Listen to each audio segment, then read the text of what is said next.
Je suis sûre que tout le monde ici a entendu au moins une fois dans la vie que le climat est en train de changer.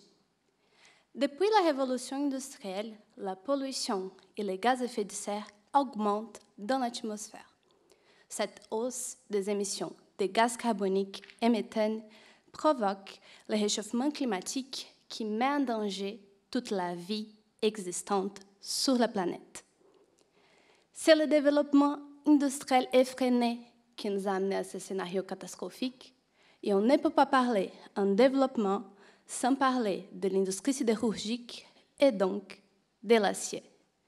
L'acier, il est partout, de la construction du bâtiment jusqu'à la voiture et même pour fabriquer les casseroles qu'on utilise tous les jours à la maison.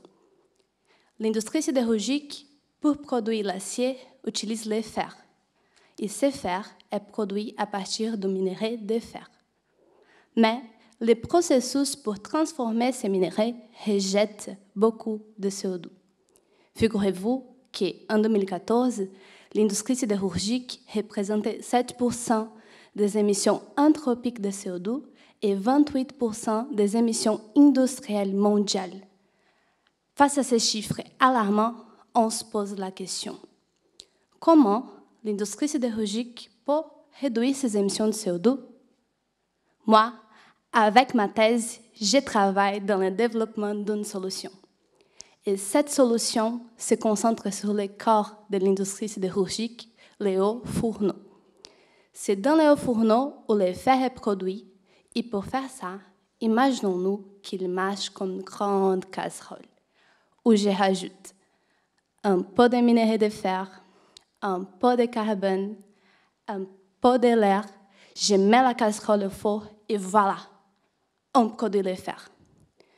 Le problème, c'est que cette recette produit aussi du CO2.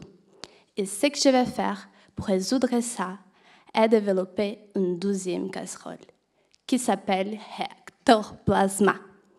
C'est dans le réacteur plasma où on va recycler le CO2 qui vient de l'eau fourneau avec un peu de méthane pour produire un nouveau gaz. Ce nouveau gaz va être ensuite réinjecté dans le fourneau pour participer à la production de fer.